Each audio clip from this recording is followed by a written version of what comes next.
Welcome to Building the Bridge to the Church of the Future. This is a workshop about regathering. I'm Ruth Burcaw. I'm with the Board of Cooperative Ministries, and we're hosting this workshop this afternoon. We're glad that you're here with us.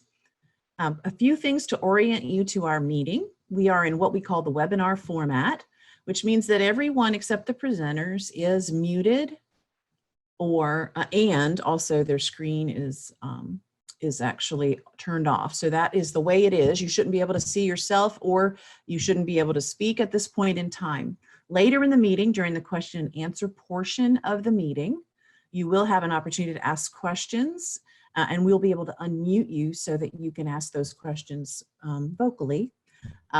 You'll notice two important buttons on your screen, on your meeting controls. One is the chat function. If you click the chat box, it's a little talk bubble at the bottom of your screen or in your meeting controls. That will open up a chat box or pop it over to the right side of your screen. And you can, from there, in the bottom of that chat box, you can type a message to the panelists or the presenters or the attendees. So if you're going to let us know, for example, who you are and where you're from, please make sure that in the chat box you make your message out to all panelists and attendees so that everyone in the meeting will know who you are and where you're from. If you've got questions, feel free to pop those in the chat box throughout the webinar. But we will not be doing questions until we get to the end of the presentations. And at that time, you can also use your raise hand function. Next to the chat box, you should have a little hand.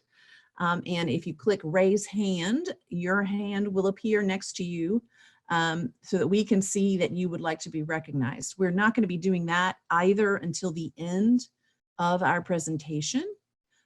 So if you have a question before then, you'll want to use your chat function and type that question into the chat box, and one of our meeting co-hosts will try and help you. So we are going to get started right now. The Reverend David Guthrie, who's the president of the Provincial Elders Conference, is going to be kicking us off, and we're going to see his face here in just a minute as we get going.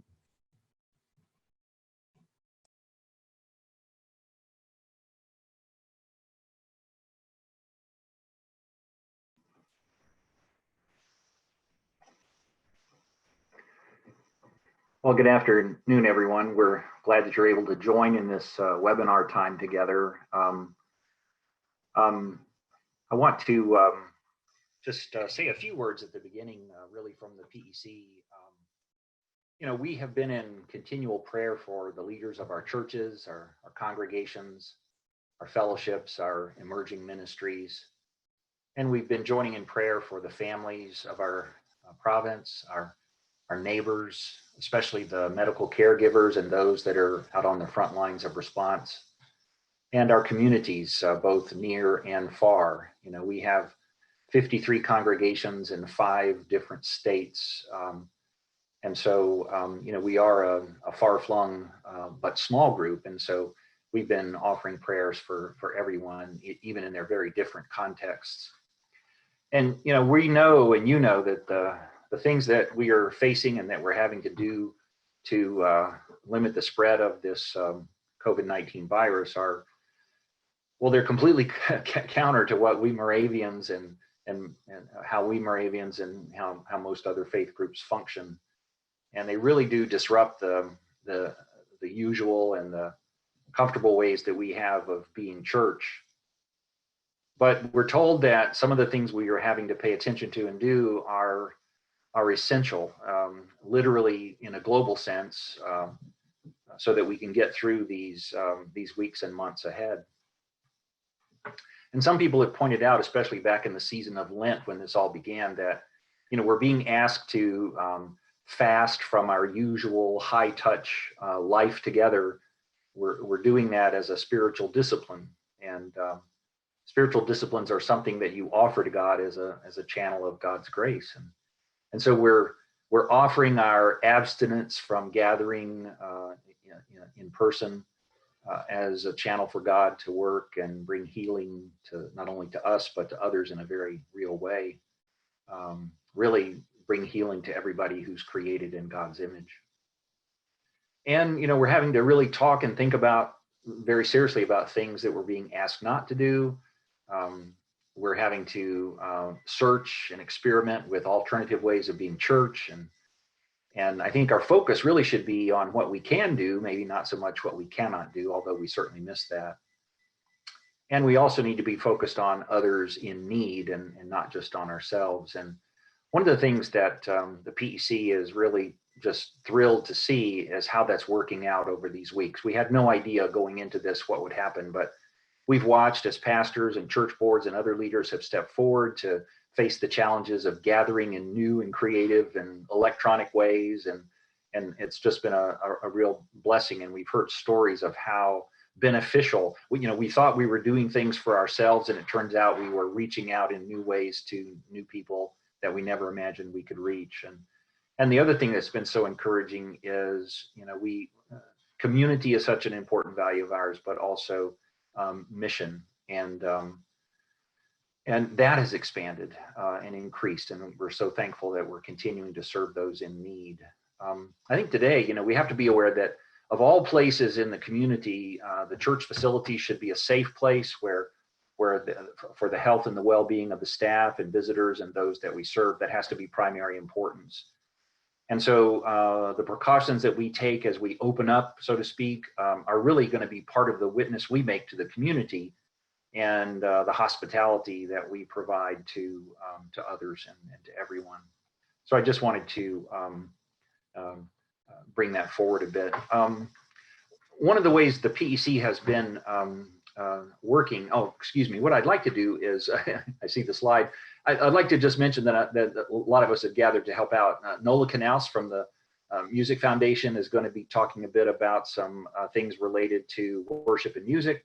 We're pleased to have Keith Stirewalt, who works with Faith Health and is a part of the pastoral care program at Wake Forest Baptist Health. He's with us to talk about some of the public health considerations that folks at hospitals are certainly well versed in. And then Ruth is going to be talking some very specifically about sort of the resources and processes and toolbox we might have as we think about reopening. So they'll be talking in just a few minutes here. What I wanted to point out is that, the PEC has been communicating mainly through memos to the pastors. We've sent out, 7 or 8 memos in just the past few weeks. We did send out a memo talking about reopening activities that stresses that, we all need to be ready to provide for some safety and well-being for everybody, still maintain the preventing illness provisions that the CDC has put out, and then really be involved in planning very carefully about how do we safely reopen. I know Keith is going to touch on some things too, but we have to think about the social distancing and cleaning and disinfecting services and wearing face masks and providing opportunities for people who can't join with us, but they want to be part of what's happening. We have to adjust some of our worship practices that involve contact. They have to make some adjustments there. And we probably have to make some adjustments about how we move about the building and how many people are in there and where we are when we are there. And so there's a lot of things that we detailed in one of our memos. And we're really just saying to folks, you need to have a plan. It's not something like, oh, tomorrow let's get together. No, we really need to have a plan. And that's important to realize. I think the other thing is, in our memos, we've been saying, the president in the White House guidelines has proposed a phased opening, and it has benchmarks for getting there. I think the governor here in North Carolina, where we have 44 of our churches or so, has also followed that phased process. And the good thing about the phases is it helps us get ready step by step. And so that's what we're inviting everyone to do. Most recently, we sent out a memo about how to, some considerations for opening your church office so that the staff can be there, so that people can come and go and everyone can be safe and stay well. And today and tomorrow, we're working on a memo, sort of a further update about worship gatherings, and also a memo dealing with what Nola might be talking about in a minute, which is some worship and music things.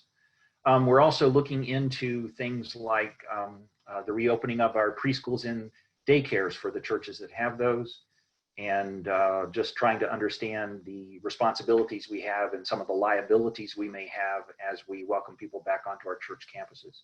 So that's kind of a quick overview of what PEC has been focused on and what we've been communicating. We'll have a chance for question and answer afterwards. Be glad to amplify some of the things that I just pointed to. But I would like to turn things over to the next person who's going to be talking, who is Nola Knouse, Dr. Nola Knouse from the Moravian Music Foundation. She's going to be talking to us sort of about some of the things, the reopening things around worship and music. So Nola, please, if you'll share with us. Thanks, David. There really is no safe way to sing, friends, as a group. It just breaks my heart to say this.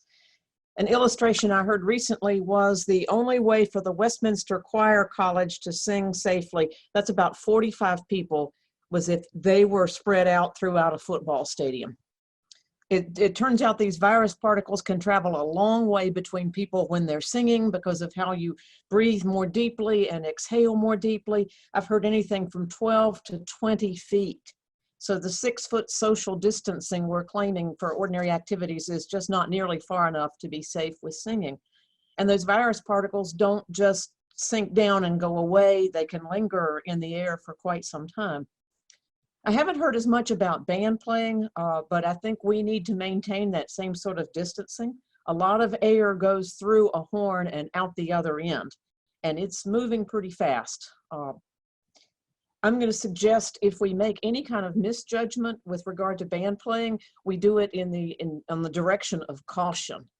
There is a study that's just now beginning with a number of musical organizations around the country sponsoring a study with the University of Colorado. This is just now beginning to study the transmission of particles through the air as played by wind instruments. So hopefully there'll be some results from that study within a few weeks or months. But until then, I'm just thinking we need to stay away from it.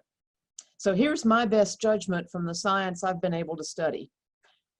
Don't sing in groups of any size, anything. Don't let your band or brass ensemble play together. The only exception would be if your singers or players are already quarantined together. Think the Von Trapp family singers, if they're already living under the same roof. If you do want to have live music in worship, yes, you can use, say, 4 people, but they need to be really spread out with something like 15 feet between them. And that's really hard to do in most of our congregations. Outside, that's the easiest, but they still have to be a long way apart and the wind better not be at their back. So I think we just need to be really, really cautious. What I'm reading of the science indicates that humming is not a lot better. You still breathe together and you're still exhaling at a higher air volume than normal breath.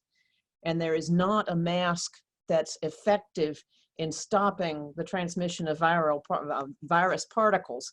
The N95 masks you hear about certainly are much more so, but I understand those are quite hot and uncomfortable and must be personally fitted. And as you breathe more deeply through those, your oxygen level drops because you're rebreathing some of the same air, and your carbon dioxide level goes up, and that's not good for you. Could be very dangerous to those with any kind of respiratory trouble or heart problem. So my recommendation is going to be don't sing or play in music in groups. If you have a soloist, make sure they're 15 to 20 feet away from everybody else. What does that say for our worship? What it says is we're not going to be able to do congregational singing for a good long while. There really are 2 different ways that I'm facing this. One is the intellectual side. Singing and band playing are dangerous, and they put people at a high risk for contracting the virus. We're just not going to do this. We're not going to put people at a higher risk. End of story. Makes sense? That's how we look out for the most vulnerable among us. Got it.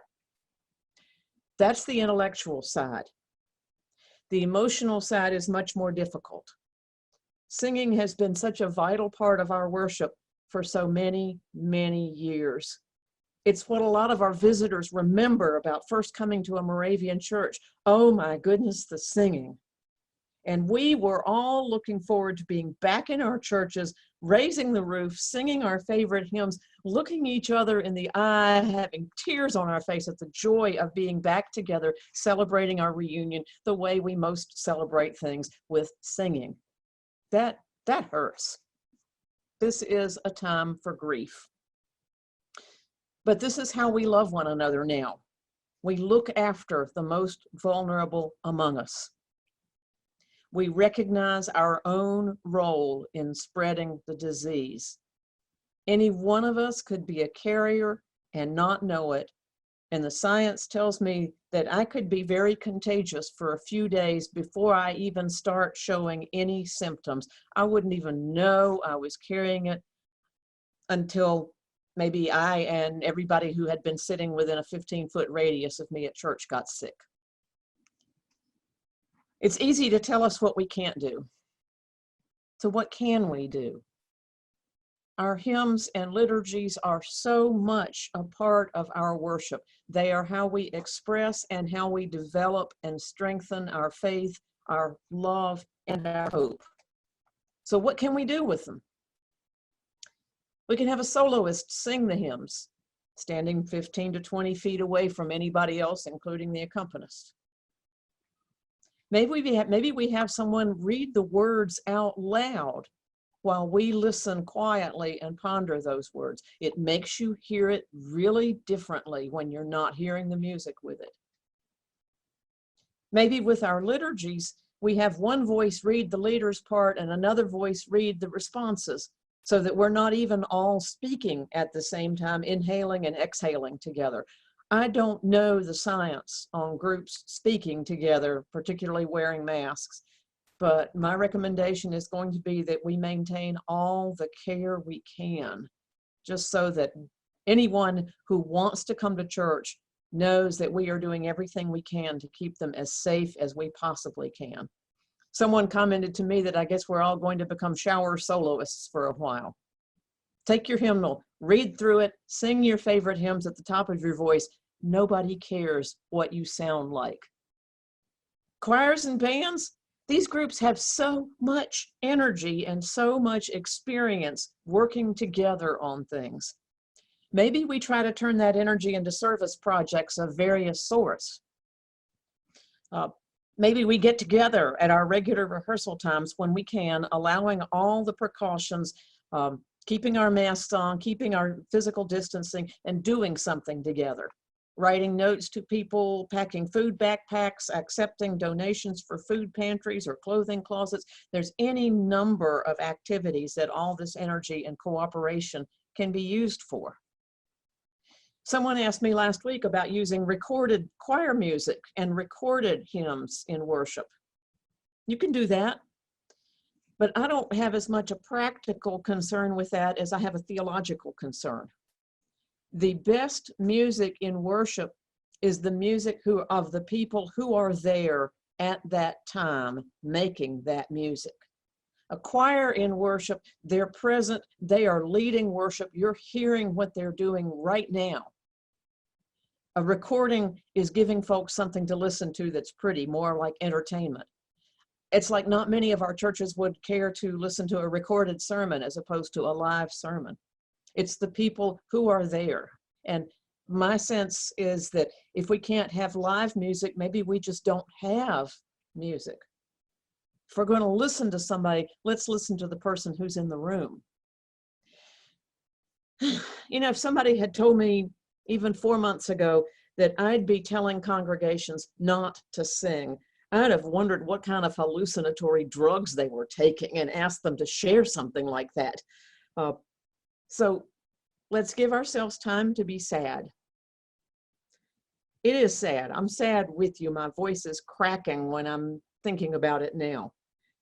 But let's worship the way we can safely for everybody. That's all I have to talk about right at the moment. Keith, I believe you're up next.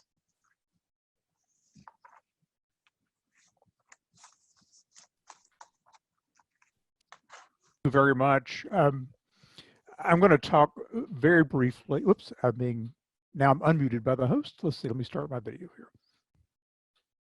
There we go. I have a number of slides here in great mercy for all in attendance. You will not see all of those, but you are welcome to them later. Ruth's office, I'm sure, would distribute them. Just as a manner of saying up front, the science on COVID changes daily, and what could be good information this morning or this afternoon may be outdated tomorrow. My bias is toward safety and public safety and health, obviously, and bioethics, and I make no apologies for that. So just a brief snapshot. I know that not all of us are from the Forsyth County area, nor are all of us from North Carolina, period. But just to give you an indication that there are many good snapshots, but we are not over the hump right now. I will tell you, without betraying any information particular to the hospital that I work with, that there are a great number of people who are still being treated right now for COVID. So any inference that you've gotten through the news that things are about done is not true. Next. Likewise, you can just take a look. If you get these slides at the very bottom, there's actually a link that the folks at Johns Hopkins have done an excellent job of keeping track worldwide, obviously the US, statewide, all the way down to county specific when it comes to the trends. And if you can see, looking at the logarithmic curve to the right, we are not yet at the point where we really need to be. And when we talk about being on that downward slope. Next slide. Modes of transmission, we know this, so I'll go through this very quickly. The vast majority of it seems to be person to person, speaking, coughing, sneezing, singing, apparently, droplets that land in the mouth, the eyes or nose, and handshakes, of course, could be a way to do this. And there is a chance of contaminated surfaces. Most of the studies have actually been done, though, with large amounts of virus, beyond what you might ordinarily think about. There's been some recovery of what we think is messenger RNA type stuff in the stool or semen. We don't think necessarily it's transferred that way. There is actually ongoing question about whether this is spread to our dogs and cats but not back. So look for more information on that as well. The risk factors. See if this sounds like anyone that you know of that you go to church with, age 65 or greater, nursing home, long-term care facilities, chronic lung, heart, immunocompromised, obesity. More and more each day, the medical reports I see really point to obesity as being a really horrific risk factor when it comes to getting some of the more severe cases and being put in the hospital. Liver disease, diabetes. Thank you. And hospitalization, it basically echoes that. So we'll go on to the next slide. This is something you can look at later. This, up until not too long ago, we were saying, well, kids are kind of getting way easy on this. If you haven't heard about this yet, be on the lookout. There's something called pediatric inflammatory multisystem syndrome, which basically is the immune system put on fire and causing some severe symptoms, including folks who are ending up with hospitalizations that we are just now getting a view of throughout the world as well. So the thought that, oh, we can put kids together and we don't need to worry about it because they don't have any bad sequelae out of this is not true. Next. We know these common signs and symptoms, but next slide. Now we're knowing more, or now we know more and more about the asymptomatic transmission of this disease. If you look at this, in France, the Charles de Gaulle aircraft carrier, out of 1,000 crew members who tested positive, 1/2 were asymptomatic. For those who were on the USS Theodore Roosevelt, something that made the news a lot, 53% asymptomatic, never knew. Iceland, 57% asymptomatic. This means that those of us coming into groups may or may not know that we're ill. Next. So what could happen if we got together too early. So we're going to go through these slides very quickly. Here's a story, whoops, maybe more quickly than I wanted. There we go. A pastor who defied social distancing died out of Virginia. In Ringgold, which is just outside of Chattanooga, where I went to college and high school, they had a number of folks who tested positive there as well. Next slide. 500 of Korea's 1,000 coronavirus cases tied to one church. 71 infected with coronavirus at a Sacramento church. Congregation tells county, leave us alone. And look at this one, 34 tied to an Arkansas church test positive for coronavirus, the deacon says. Nearly 3 dozen people connected. And here's a case, if you've heard about super spreaders, right? We know that there are people who unfortunately can infect others. There are those who seem to be able to infect an inordinate percentage of people. This happens not just with coronavirus, but with others. Here is one person, and look how many people they actually infected. After choir practice, Nola, this feeds right into what you said, from one symptomatic person. They thought they just had a little bit of a cold when this happened. The implications for public health, the potential for super spreaders for those with symptoms, and actually in some cases without symptoms, can make a devastating effect on a closed community. Next slide. Are we positive that testing is the answer? Because that's one of the things that I've heard, and one of the things I've been asked in my other work. Well, if we test everyone, can we then go ahead and start meeting as a faith community? Next. So this is data that's actually very recent, from the 13th of May, and it's a peer-reviewed study, actually looking at a variety of different studies that were all peer-reviewed. And if you look at the percentage of false negative probability, by the way, day 5 is typically when you start to show symptoms. Day 1, 100%, means that there's very little chance that we will actually pick up on someone being positive. Day 4, 67%. By the time symptoms are apparent, 38% of people might still test negative. And if you look after day 8, it actually goes up. So we can't right now assume just because someone tests negative that they are indeed negative. Next slide. What about positive tests and immunity? Believe it or not, we still are not quite sure about this. And again, this is as of this morning, I double checked this. There is certainly thought that once you've had COVID-19, that you have some degree of immunity. It's not known for sure, and it's not known what level of immunity that is. Next slide. There's also been some shifting of the virus. This is something that appeared just this morning, although Bloomberg's not exactly my go-to source for scientific information, but there is a dramatic shift that there may be some complications to eradicating the virus that we didn't think about. The CDC's warned of a second wave. The Lancet, another good publication, is talking about second waves. The truth is, the folks at Baptist Hospital that I've been listening to are talking not just about second waves, but third, fourth, and fifth waves.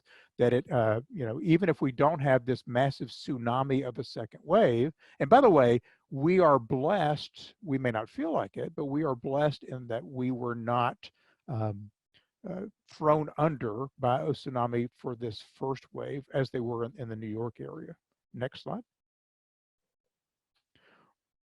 So my suggestion is, with all these things, with the fact that testing alone is not going to tell us exactly who is putting us at risk or not, with the fact that so many people are asymptomatic, and yet even though I may be asymptomatic, I could infect one of those vulnerable people, one of those folks who make up our congregation, and actually put our lives at risk, given the fact that we're not quite sure about immunity even after I've had it.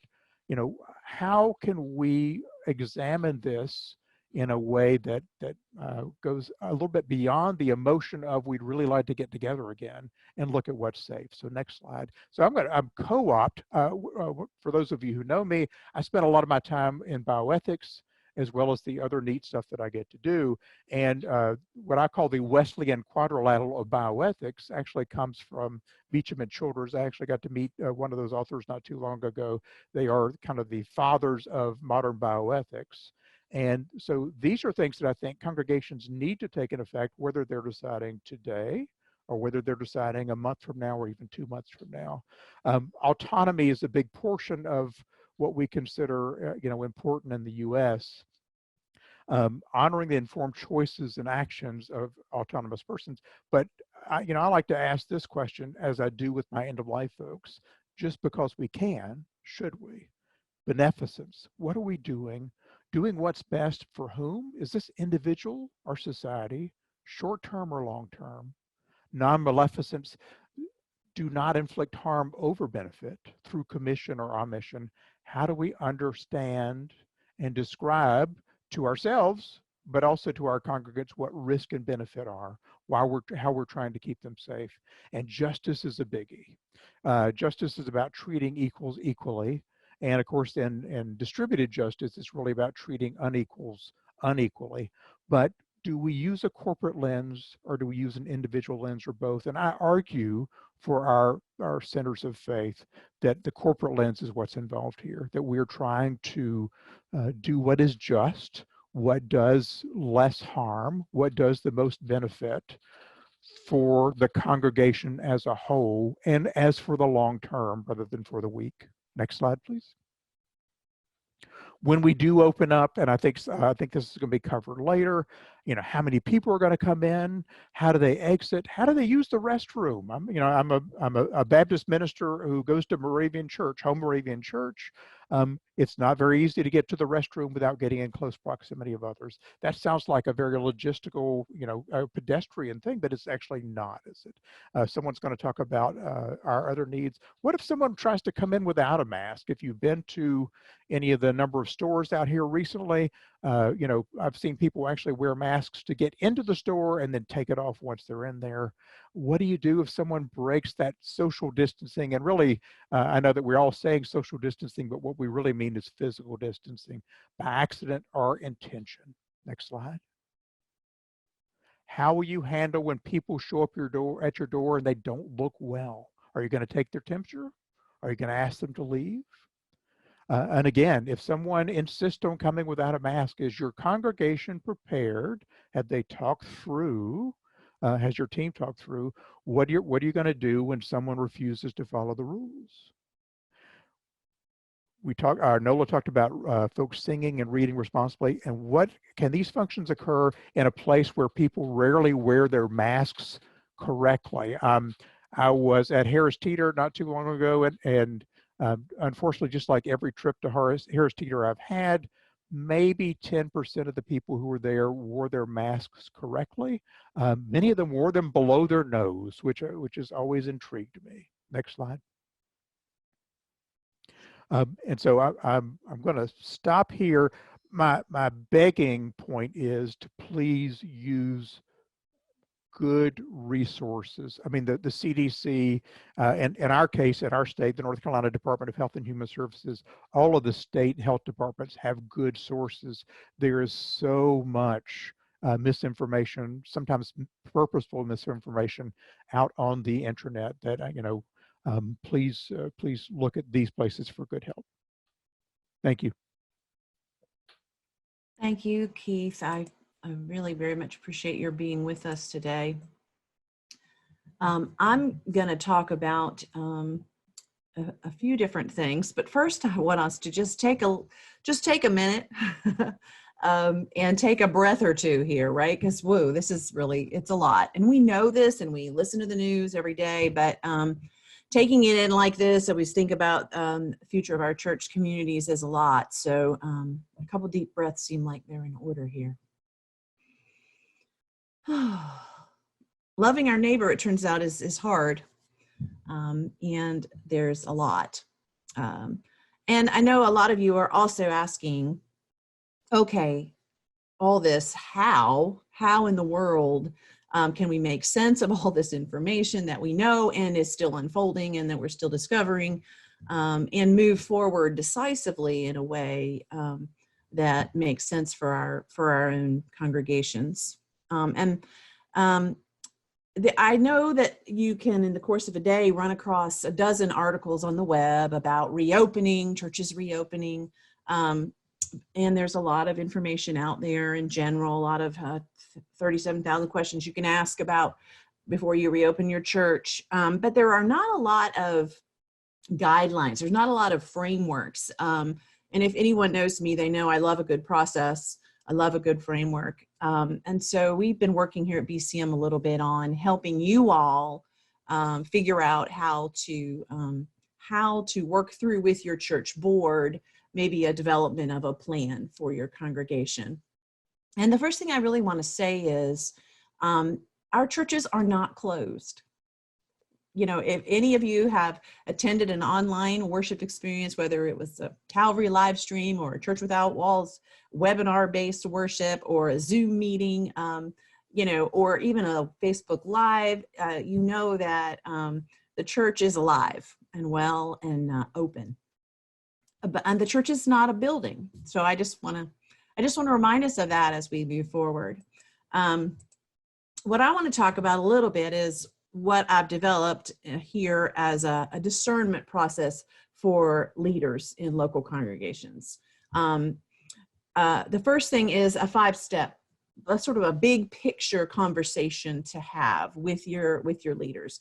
And these are just suggestions, of course, and you'll be able to find all this information on our website, and I'll tell you where in just a few minutes. And keep in mind that much of this is based off of some recent PEC communications, particularly the April 27th memo about reopening church activities and events. But in terms of helping provide a framework for you and your leaders as you look ahead, number one, what ministries and activities are critical to the mission of our congregation? We could say all of them, but perhaps we do have to take a look and try to prioritize what we believe to be the most critical. Once we've done that, the next question might be, how can we reduce our risk? And I mean risk specific to the COVID-19 exposure or outbreak. How can we safeguard each other, and how can we move forward with our missions and our critical ministries and events? So how can we reduce our risks?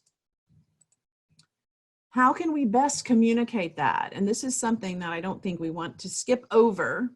A lot of us will spend a lot of time in Zoom rooms talking about these issues, and it is easy once we've talked something to death to think we can just make it happen without stopping to communicate with those most affected by our decisions.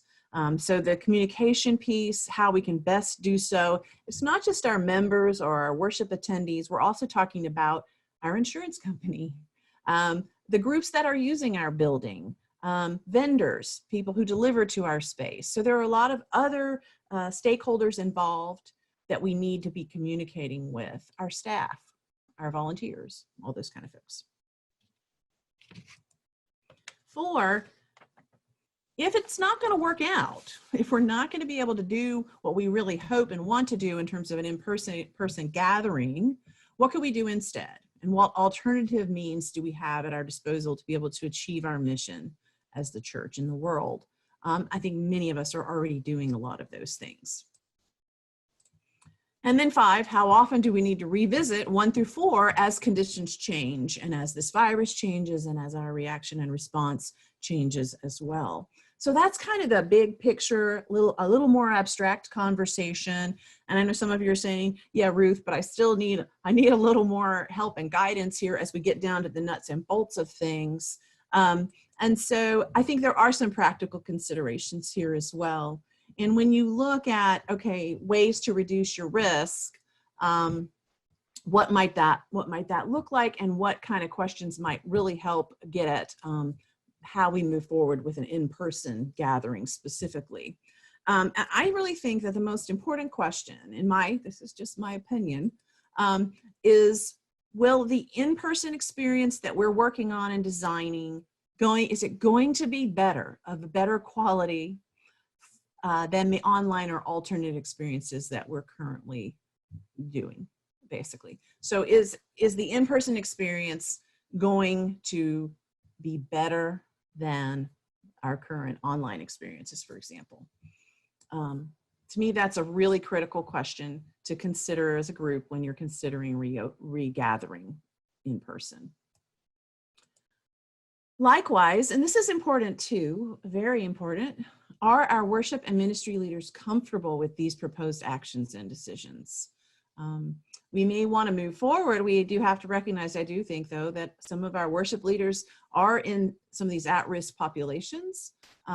We all have varying levels of fear and anxiety around what is happening out in our communities. So to take the time to stop and pause and ask, are our worship leaders and ministry leaders comfortable with what we're talking about doing? And really solicit their opinion. Listen, are our members really comfortable? I saw a recent Barner poll that 25% of folks, churchgoers, were willing to wait as long as they needed to come back to church in person. So being really aware of where our members and our leaders are. What legal liability and financial concerns have been considered? We may believe if all we really need to do is buy one of those really fancy chlorinators that sprays everything down and decontaminates everything, disinfects everything, that we may not have the extra $4,000 laying around to purchase that equipment. That's a financial consideration. We're working on some of the things related to insurance and liability. What happens if someone who's been in our worship service gets sick or causes an outbreak? What if people die? What are our legal ramifications and our liability? What's our liability here? Those are not questions we want to consider, but are just part of a practical reality here when we gather in groups. And then last but not least, who's going to assure that the guidelines are implemented? So we might develop a really nice complicated plan. Who's going to carry it out?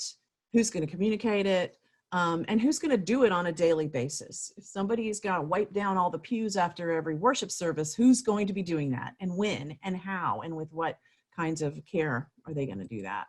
And related to that, how will these guidelines that get created be enforced? Yeah, like Keith said, when someone decides they don't want to wear a mask into your worship, but you're asking folks to do that, who's going to make sure that that this person is wearing a mask or has been asked to leave? How are you going to handle some of those situations? So I also have a few charts. Where would we be with the plan or a framework if we didn't have a chart or two, right? So as you think about it, there's other aspects to this as well. So, right, obviously as the situation outside changes, what's possible in our buildings changes as well. So this is a sample. This is Epiphany Moravian Church, one of our favorite fictional Moravian churches. They're developing a plan for regathering, and they're in North Carolina. So they're doing it based on the North Carolina guidelines. Likewise, I recommend those of you in Pennsylvania and Florida, Georgia, wherever you are, be very well acquainted with the phases of the reopening in your state. So this example follows essentially the North Carolina stay-at-home phases and then the reopening phases. So you'll notice then that for this church, they're considering several kinds of in-person gatherings, which is pretty much all the ones that we can think of. The worship, traditional worship, a small group, which would be Sunday school, any of our smaller groups, choirs, any of our groups like that, study groups that might meet. Family ministry refers here to children and youth activities specifically. Ministry events is going to be kind of anything else, the fellowship opportunities, the service opportunities, gathering for other reasons. So I am not suggesting that this plan is the one we want or need you all to implement. That's not it at all. I'm just suggesting this is a sample that shows how one church might decide that they want to handle in-person gatherings. So they can sit down together and say, okay, we're in phase one. How do we want to do worship? Do we want to do just online? Maybe that's all we can do. Or we think we've got the space, we could do something in the parking lot, some kind of drive-in if we're using all the appropriate precautions. So this example plus a blank one is included in a packet that I have on the resource page that I'll share with you. So I wanted to just show you that as one way to sort of in a big picture look at all the different gatherings that you have as a congregation and think through based on the different phases in your state how you might want to manage opening up for those. if at all. Another resource that we're providing is what we're calling the Modified Church Activity Planning Worksheet. So for example, I'm using worship. I'm going to unpack that just a little bit for you, just to give you some ideas about what you might need to be thinking about. So you're thinking about doing worship in the sanctuary. All right, what are the potential risks? Write them down. And what are the risk reduction options? Primarily, we know that we're looking at either a hygiene measure, a protective measure of some kind, a capacity consideration in the space, or some kind of actual order of worship service modification, or an alternate experience. So those are kind of the risk reduction options that should be considered anytime, especially you're looking at it in person. The next row, you can see there are some specific risk reduction measures. These are just a few. These are just examples of some of the ones that should be considered if you're going to consider worshiping in your sanctuary. I'm not going to read them all, but they're going to include things related to hygiene measures, making sure hand sanitizer is available, touchless dispensers are available, making sure people's phones are clean, that their purses or personal items are not coming in or clean, wearing masks, providing masks, either reusable masks for members or disposable masks, plexiglass barriers if the church is really small between the pastor and the audience and the parishioners. Printed materials, should they be in there? Probably not. So probably no hymnals, no pew Bibles, no right hand of fellowship, no offering plates. So when you start to list the whole list, it's a pretty overwhelming list, but it's one you've got to sit down and kind of go through. How are you going to communicate the ways that you're going to do worship? How are you going to manage risk specifically? As what's your plan going to be?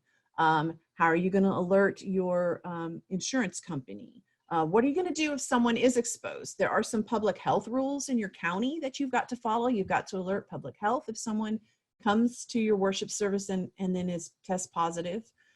What kind of supplies do we need? We'll talk about that in a second. And then who's the most in charge from a leadership standpoint? I know some churches have developed specific COVID response teams or specific facility teams. They'll develop the guidelines, they'll work on implementing them, and they'll work on communicating them. And then what's the alternative for those who are most vulnerable? We know there are folks who are not going to come back, who shouldn't be back anytime soon, but who still need us and need to hear from us. So that's another worksheet that I've provided for you to help you walk through very specific gathering options and what they might look like and what you might need to do for them. In terms of resources here, if you go to moravianbcm.org, right now on the front page under upcoming events is the page that has a lot of these regathering resources. It's called Preparing to Regather. We'll also share it in the chat box so that you've got the full link. And we do have a variety of resources. We've got a lot of the ecumenical statements from our ecumenical partners and other denominations in North America. We've got the CDC, including the CDC guidelines that came out a couple weeks ago that were withdrawn because they were too prescriptive. But they do actually have a nice level of detail in them. So I do kind of recommend that you take a look at those if you want to know specifics about when we say we need good ventilation, what does that mean? The CDC documents are going to have some of those kind of answers, and those are on that page. We've got a lot of the questions you need to ask before you reopen. We also have some information on sourcing various supplies. The needs are primarily PPE supplies and cleaning equipment. I want to thank Dan Johnson, who's chair of the trustees at Union Cross. Union Cross has been doing a lot of work on this already, and he's provided us with a lot of good resources for supplies. The challenge with supplies is the lead time. Sometimes you can get them right away, but a lot of times there's a 2 to 4 week, maybe 2 to 4 month lead time to get them. So it requires a lot of looking around to find things like hand sanitizer, the multi-purpose cleaner, the masks. And if you're looking for something bigger than that, the electrostatic disinfectant applicator, for example, some of you with bit large spaces may need to look into something like that. All that supply information is on this page as well. We're here for you, BCM is. If you've got a question you can't find an answer to, feel free to reach out to us. We're happy to help you track it down too, because if you want to know, chances are somebody else wants to know as well. So we're here to help you figure it out. And one more reminder as we bring the others back on so we can start working on some questions and answers. Church is not a building. We're spending a lot of time thinking about our buildings and thinking about ways to make our buildings safe. And yet just keep in mind that church is not a building. We are the church. And we've got this. So I want to thank David and Nola and Keith for being with us today. And then I'm going to stop sharing my screen so that you can see all of us, and we'll take some questions.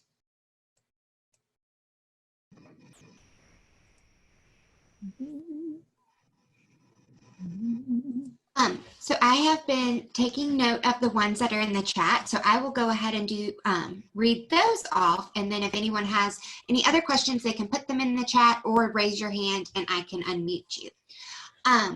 So the first one was asked while Nola was presenting, and it says, what does this mean for the responsive nature of our liturgies? What it means is we have to find different ways to respond, because we don't know enough about virus transmission through groups of people speaking. At least I don't. So maybe, like I mentioned, maybe we have two readers reading it. Maybe one is in the back of the congregation, so there's some physical distance. That one voice is representing all of us. Maybe the leader speaks it and the rest of us listen during that silence and don't speak a response, but read it to ourselves.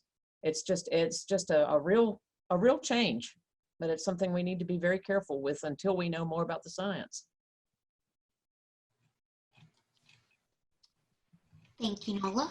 Okay, we have one that was asked of Keith, and he did answer it in the chat, but I wanted him to just say it so those who might not be able to read the chat right now. And the question is, are the high number of asymptomatic cases asymptomatic the entire time they are contagious, or did they eventually develop symptoms? So it's an excellent question, and I'm not sure we have great answers on that. I'll say that they were not sick enough that they thought, oh my goodness, I have COVID. But you know, during the season of allergies, which in North Carolina is what 12 months out of the year. And, pardon me, because the rain is now just coming down really hard. If you can't hear me, whether they were missing subtle signs or not, we don't know. But the fact that such a great percentage of people were testing positive who not thought that they were sick at all is, again, worrisome to me, because I might go to church on Sunday thinking, well, this is just a little allergy stuff here, you know, what's out right now, and run into folks who live at Salem Town or who live in close community and end up infecting them.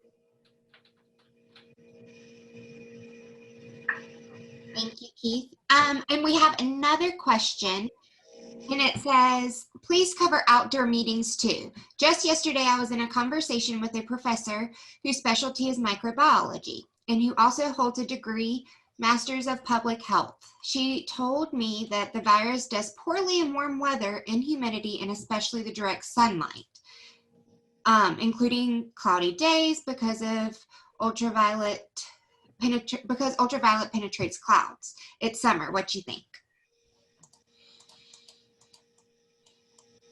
Do you want me to take that one, or? Yes, please. I actually just read yesterday, it was an article that said, you know, if any thoughts that we have that the warm weather is going to make a difference, or, you know, or whether the fall will make a difference or not, is just mere conjecture at this time. And I certainly defer to this person's academic credentials. I'm just a simple Baptist country minister.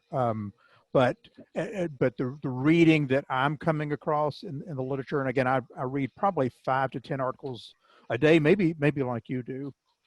We don't know enough to make that assumption. As far as ultraviolet light making a difference, if someone coughs in your face, I don't know that there's going to be enough sunlight to you know, attenuate the virus before it gets to you. So.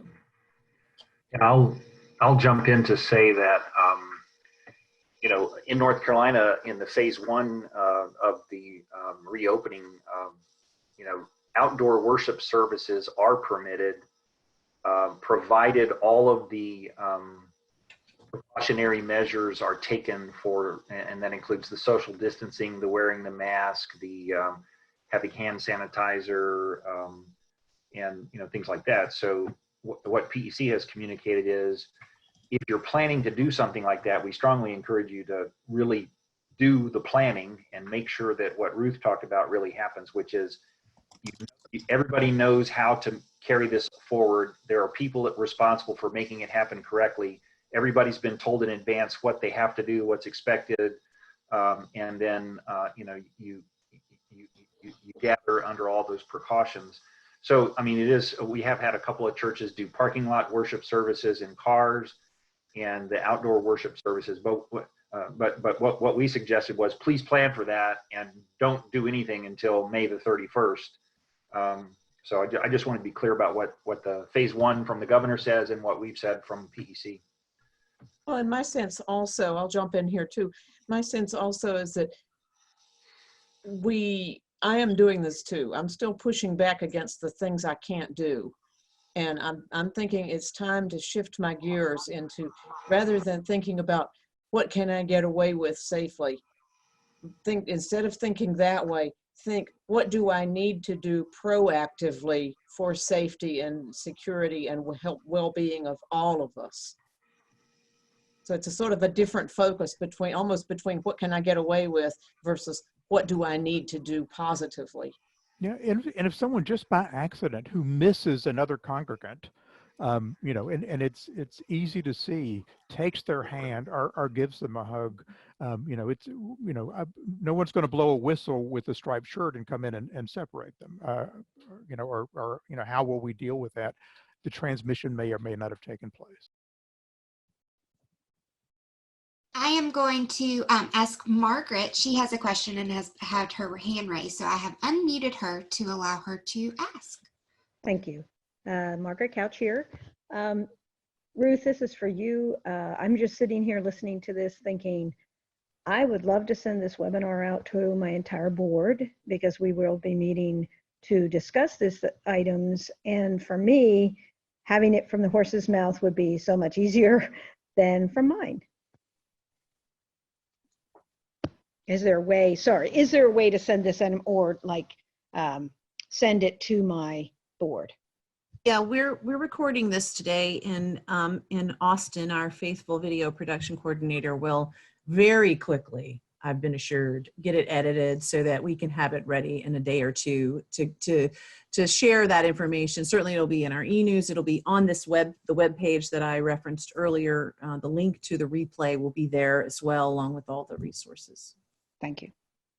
This is Austin, just quickly jumping in to confirm everything Ruth just said. So yeah, look out for it very, very soon on our YouTube channel, and there will be links provided in through the BCM channels and so forth. Okay, so I'm going to go back to questions that were in the chat.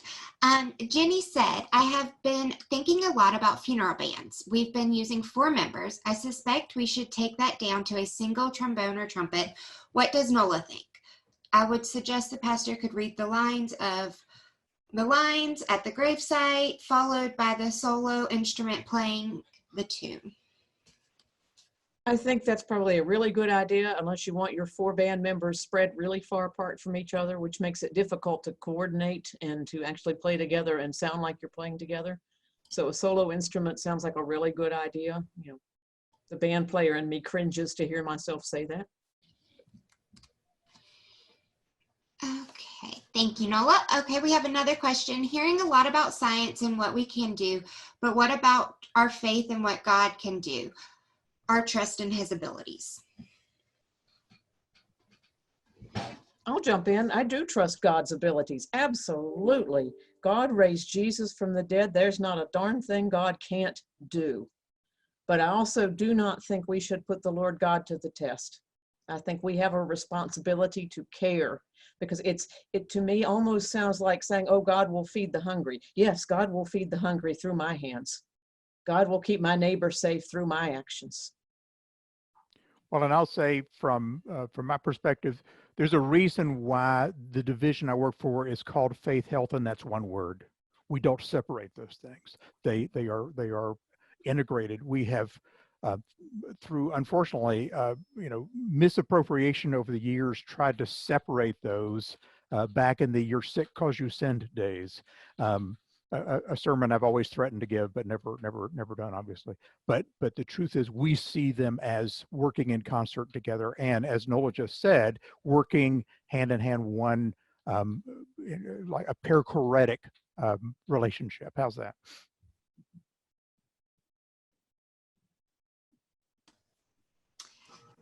I think where I trust God, especially as a member of the PEC trying to provide guidance and direction, is that the Lord is with us as we discuss things, as we plan, as we think about the safety and well-being of our members, as we think about, just because we can do something, should we do something? Is this going to be the best thing to do for the most people? Those kinds of questions. And, my experience, at least so far, is that the Lord does provide that guidance. And I think that's very hopeful for me, because as church boards go into this process of what do we need to do to get ready for having some kind of resumption of face-to-face meetings, I think the Lord is going to guide you in asking the right questions and making the right decisions. Thank you. So I have another question, but it's been answered in the chat, but for those who can't see the chat, I want to ask it out loud. Is there any resources that show infections by zip code? And in the chat, it says that the NCDHHS website shows that.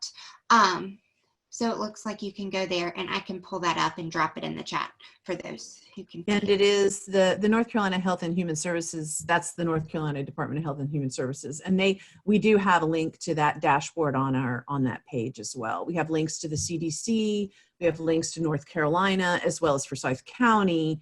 But then we do also have a couple cool links that show sort of some general, like, is our state ready to reopen, with a lot of informatics and graphics and things. They're all on that page too.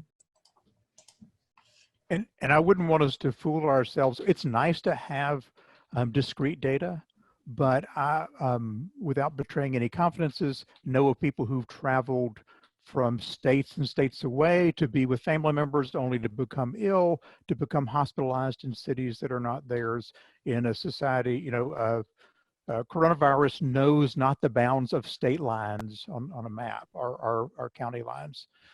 As is common knowledge, we had a processing plant in the Wilkesboro area, which accounts for a good number of the cases that suddenly showed up on our radar here in Forsyth County.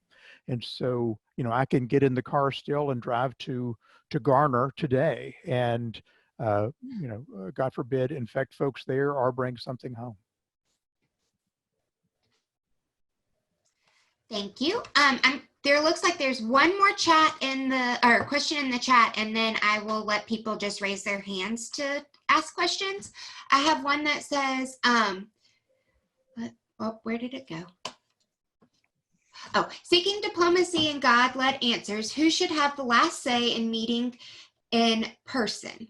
Abide by the state law and a vote with the board, or be guided also by the desire of the congregation?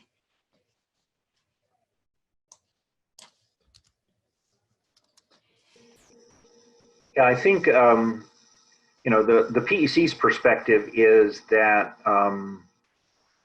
we have the public health experts who are quite knowledgeable about the virus and what's happening with it and what is needed for safety and well-being. And, Keith went through some of the information that has come out from the public health experts. And so, part of what we do is we're guided by that. In other words, the White House has said we're going to have a phased reopening, and there are 3 criteria that need to happen before a state or a region decides to move into phase 1, and their criteria for phase 2, and so on. And so that's kind of the roadmap that has been developed by public health experts. So I think that's guidance for us. In terms of who decides, I think, at least in our Moravian polity, it is a conferential system, and I think you confer, the leadership board confers, they might listen to the congregation, but ultimately at the congregational level, it's going to be the joint boards who are making a decision. And I will say that the Provincial Elders Conference, we're sort of the board of elders for the province. And so we have our voice in the conversation, and that's why we've been sending out memos trying to give the best advice that we can. So, but I mean, the bottom line answer is your church boards are the ones who will determine what steps you take, but we hope it will be with the guidance of the public health experts and also looking at the advice that the PEC and the strong recommendations that the PEC is making.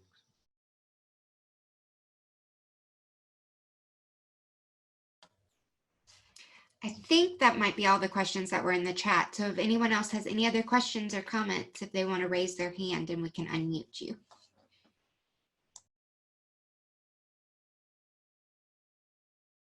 Hannah, can I just make a really sort of nuts and bolts example comment? Sure. Okay, thanks. You know, the PEC guideline says you have to maintain social distancing as you regather for worship. And, you know, that's the what. We haven't really told you the how, but let's just unpack that idea. Okay, we know that we have to be 6 feet apart from each other, wearing our masks and having hand sanitizer when we're in the sanctuary. What that means is that somebody literally has to go into the sanctuary with a tape measure and some way to mark spots, maybe it's masking tape stuck on the pews, and map out how many places can you have in this space that puts everybody in the position of being 6 feet apart from each other all the way around themselves. And, you know, it can't, and so it probably means every other pew and then spacing in the pew, but it literally to fulfill that safety recommendation, somebody's going to have to figure that out. Now, for some churches, you may discover we can put the entire worshiping community in this room safely. That's wonderful. For other churches, you're going to discover, wait a minute, we've got 75 people showing up, and for some reason this space is only going to hold 60. Well, then you've got some decisions to make. So I just wanted to say that, you know, just the sort of the practical, how do we do this stuff, really does take some thought and some planning. You know, for example, our hallways are 5 feet wide. How can 2 people pass in a hallway safely on their way to worship? The entryway is only so large. If that's where we all gather before we go into the sanctuary, something's got to be done about that. If we use a bathroom, who's going to sanitize the bathroom in a way that keeps everybody safe? And it just you just have to really get into the nitty-gritty details about how are we going to make sure that this is safe or that it's keeping people well. One of the other complications of that is that if you have a family who've been quarantined together and therefore don't necessarily need to maintain their 6 foot distance between each one of them, but then by going down the pew, they transgress into the 6 foot distance in front or behind. So complications off the deep end. I see Betsy Miller from our Northern Province has put in some helpful comments about how to space people out in the sanctuary. That's a wonderful idea. So just check out her comments in the chat area. Other questions from the group that we need to answer or talk about? I would love to hear, yeah, I was going to say, I see a hand, but I would love to hear if any of you who are here have had some preliminary conversations with your boards. You know, how did that go and what kinds of things are you talking about? That would be really helpful to know if anybody cares to share. Well, I do see that Kathy Long, maybe, yeah, you're coming in, Kathy, to share. Please do.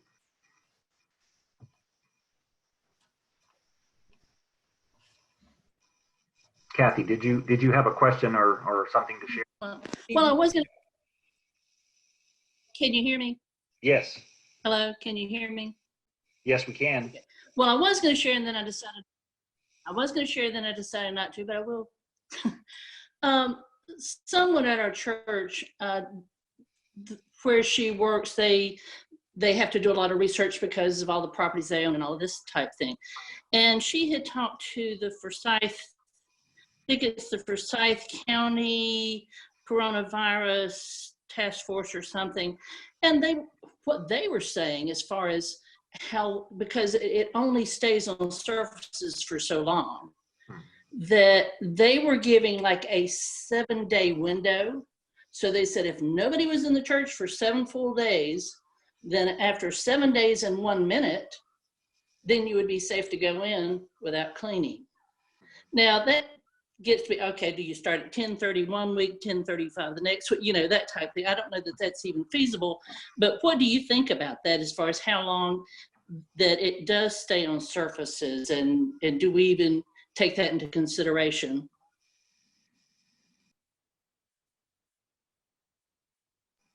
I'm by no means an expert, but I think that is part of what is not completely certain about the virus. I mean, for example, I've heard that just talking without a mask may produce, if you are infected, talking without a mask may produce as many as 1,000 micro droplets that may have the virus in them, and they may linger in the air for more than somewhere between 8 and 14 minutes. So, I mean, I think we have to maybe dig into that science to say, is it really true that 1 week and 1 day is sufficient for a virus to dissipate in an area? I think most people that are, especially in businesses, they have a much more aggressive sanitizing and disinfecting regimen in place. And so the recommendations that I think we had in our April 27th memo really point to that it's not, you're going to have to think through how do we disinfect our spaces before and after, or maybe it's just between, but the main thing is have a disinfecting regimen that happens on a regular basis to ensure everybody's safety.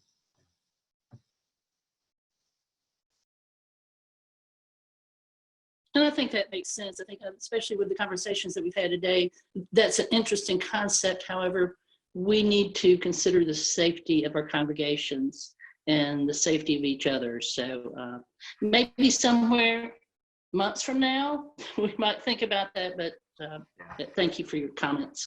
Well, the thing is, just imagine that you are coming with your child or your grandchild to the worship service at Epiphany Moravian Church.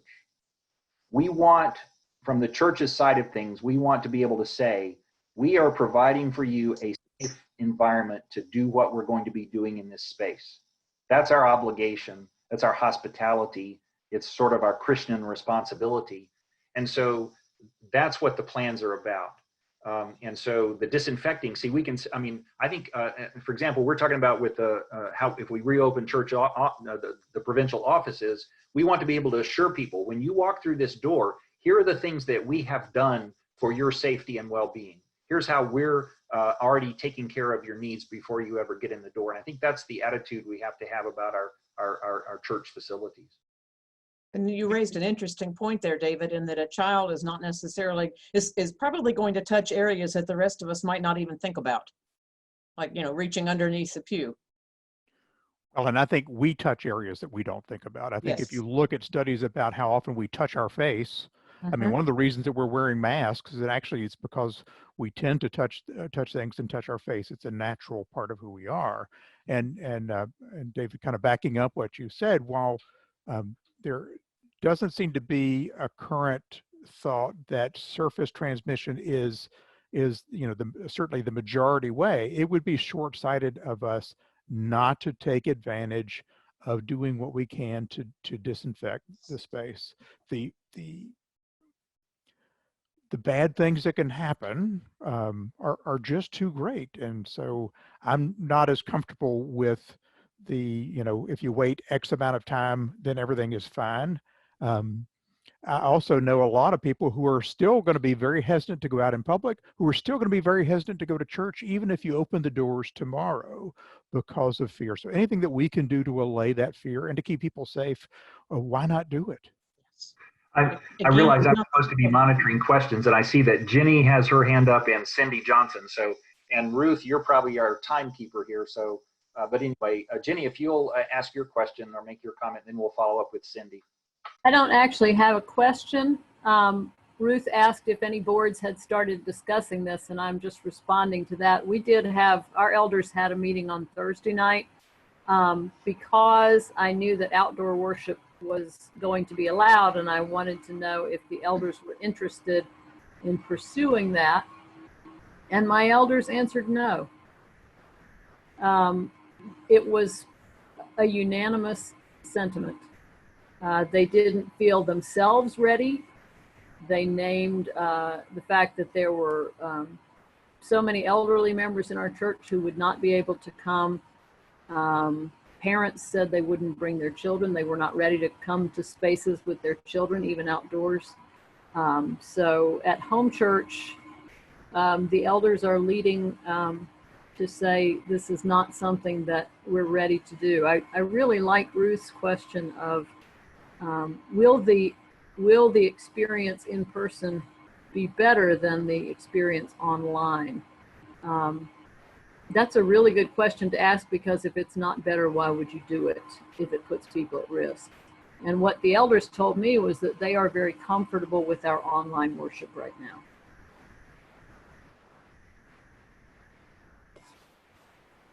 David, you're muted. Okay.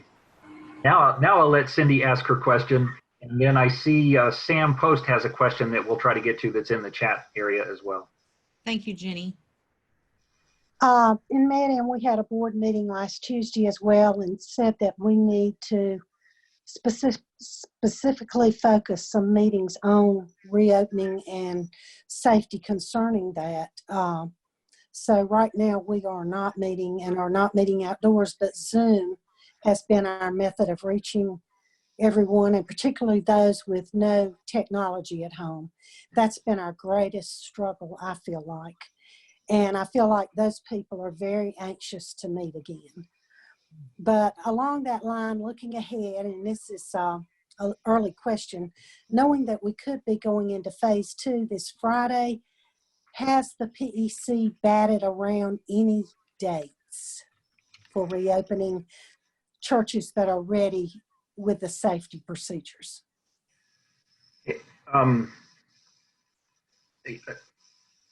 Yeah, it's possible.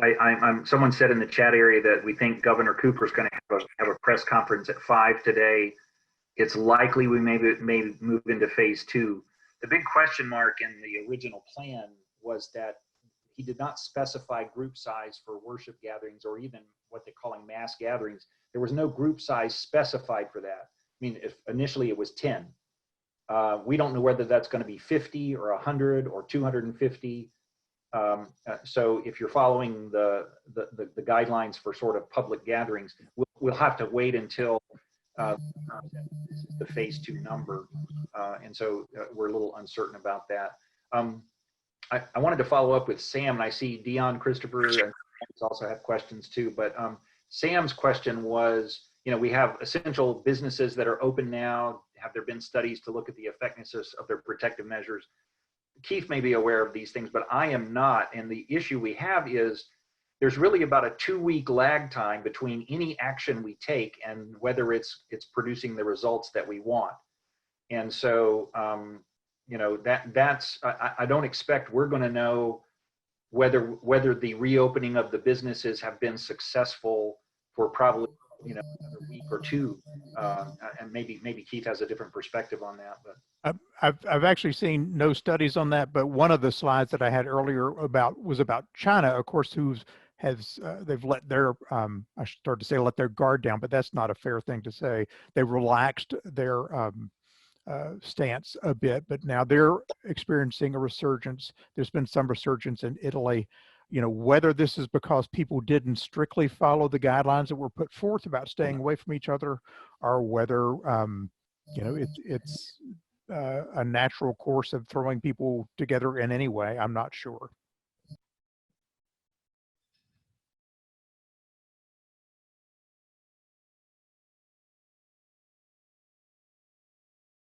David, you're muted. What I said was really profound. I'm sorry everybody missed it, but I see John Wrights had a question. I don't know if you still do, John, if you're still with us, but if you do, I wanted to give you a chance to say something.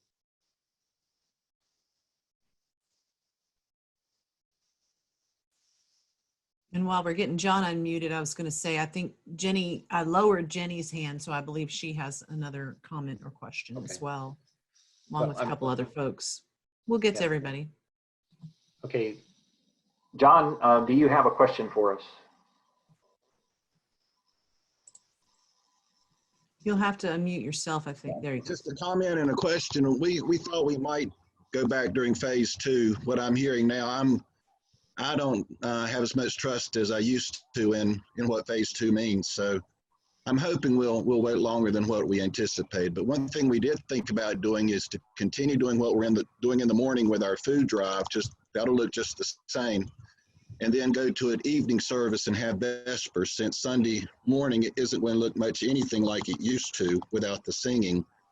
And so people won't have the expectation that we're going back to something, but rather that we'll be moving forward to an evening Vesper and maybe a little bit more creative using soloists and that type of thing. The question I have is, I'm wondering if there might be some interest in buying some of those, not at this point, but down the road, there might be some interest in buying some of the disinfectants that could be shared among RCCs. Regional conferences might could buy one together and have a team of folks who would go around and sanitize or disinfect the churches through the week, but to share the expense on that and provide the equipment.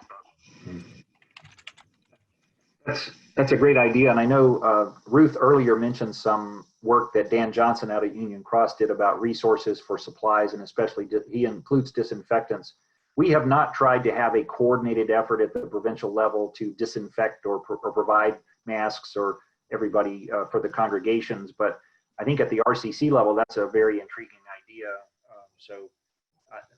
I made a note of that, and we'll see what we might be able to do. At least we can point you to the resources. We may not be able to do a full coordination of the logistics of it. Let's see. Dion Christopher from Miami, Florida wants to ask a question, I believe. Brother Dion. Where'd you go? I think you asked me instead. This is Charlotte. So try somebody else and I can come back. Yeah, I was actually asking Dion. I just named Dion. I think he's coming on now. Maybe we'll get his question. But somebody unmuted me, so I will just mute. Okay, thanks. Brother Dion, you're on mute. You have to take yourself off mute, I believe. There we go. Okay. At the beginning, you mentioned that we're looking at different states, and each state is at a different place. Florida, for example, we are already at phase 2.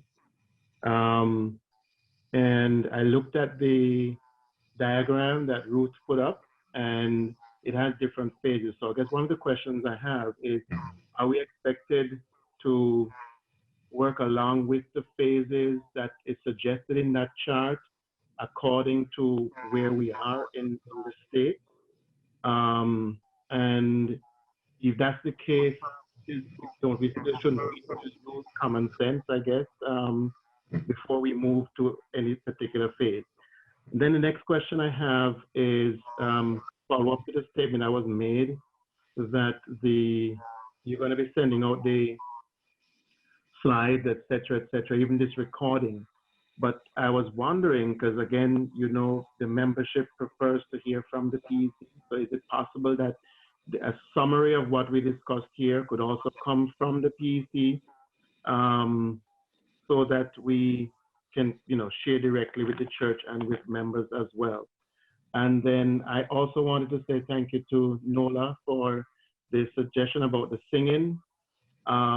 We have been gathering, at the most we've had 9-10 persons in the sanctuary, to include pastors and persons operating the sound equipment and so forth and whatnot and this stuff. But I didn't think about the singing part of it and how much that can be a problem. So our board has met and we are looking at putting things in place, but I'm really happy to hear that, because that is a crucial part of, I didn't think of all that. Let's put it that way. I did not think of that at all. So thanks, Nola, for that. That's it. I didn't think about it either, brother, until someone mentioned this webinar that I looked at to my distress. So, but thank you. Yeah, Dion, I'm not sure if people from other states are on the call along with you, but you can share this, especially in Florida.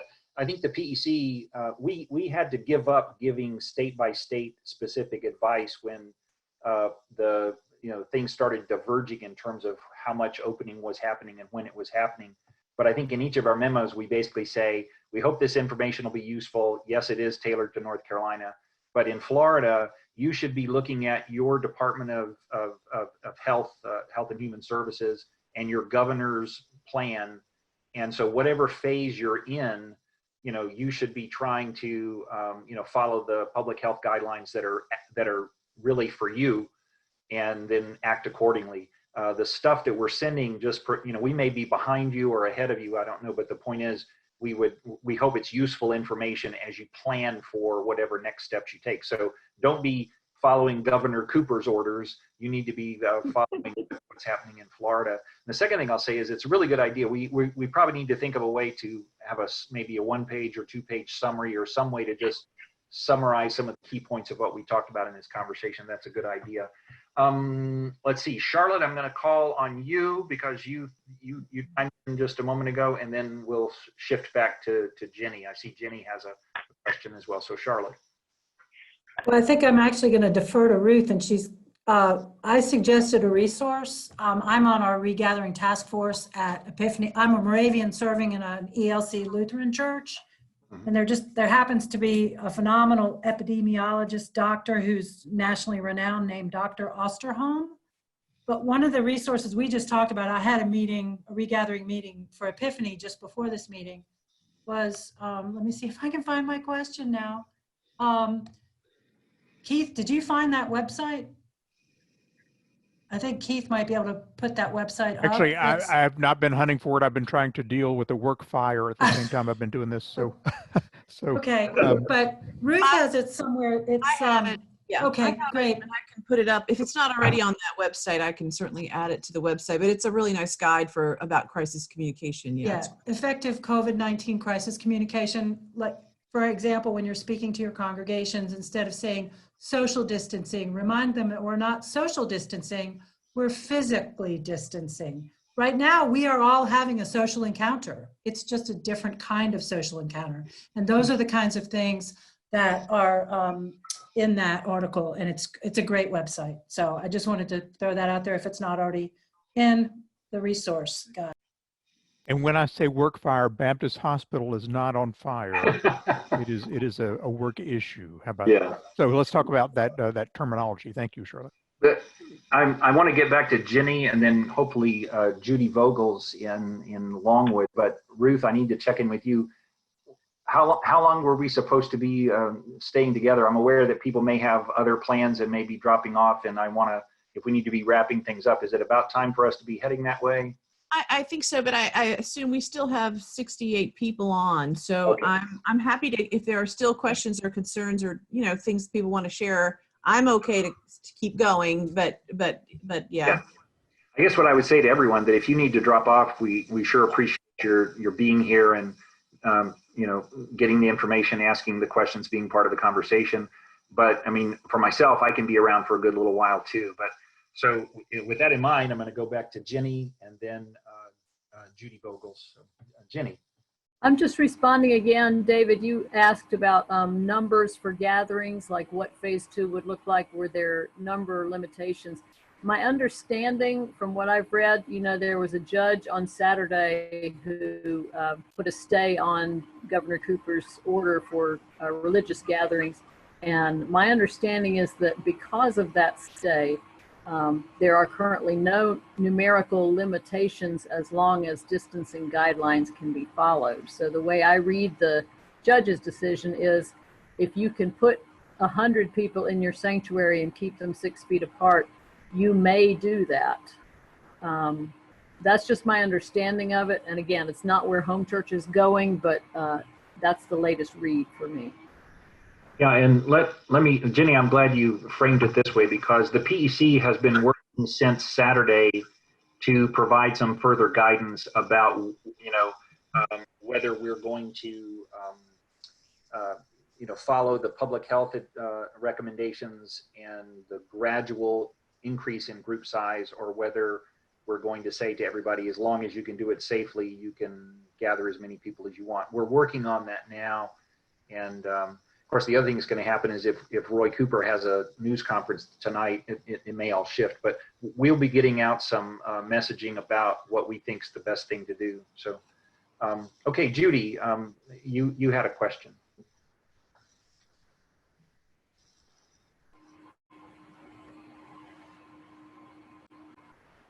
And remember, as you come in for a question, you have to take yourself off mute. Yeah. Okay, how about now? We Okay. can. Okay, I just wanted to make a comment to Dion from South Florida. Please go ahead. Okay, how is that? Is that better now? I was getting all kinds of feedback. Anyway, and I was just looking up an article just so that he is aware, because South Florida is not on the same schedule as the rest of Florida. And they are just now opening phase 1 in South Florida. There were several phases because there was a much more coronavirus in South Florida. So I just think that that's something that they should be aware of. I just looked up an article as of actually yesterday, that the new normal in Broward, Miami-Dade enter phase 1 of reopening. And the other thing I wanted to say is that, although I'm not on the board, my husband is, and the board did have a meeting last week in Longwood also, and just decided that for the time being, we're just going to keep using our Zoom services, both as a worship service and as a Bible study. Our congregation, again, is somewhat of an elderly congregation. We talked about being outside. One of our concerns here is the heat in the summertime, and thinking that that's not advantageous for a service either. So that's all I wanted to say.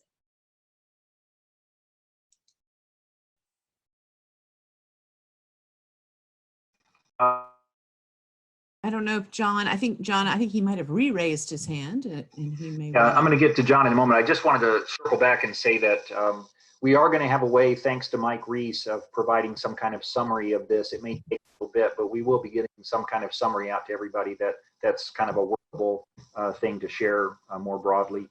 Okay, let's circle back to John, and then I see Cindy Johnson has another question too. So John.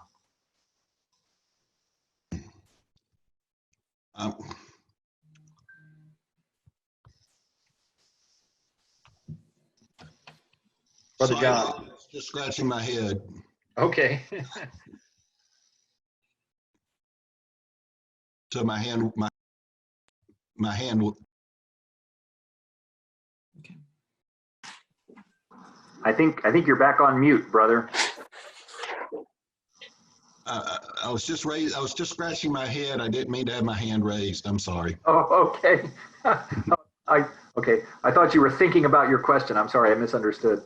Okay, Cindy, you maybe had another comment or question.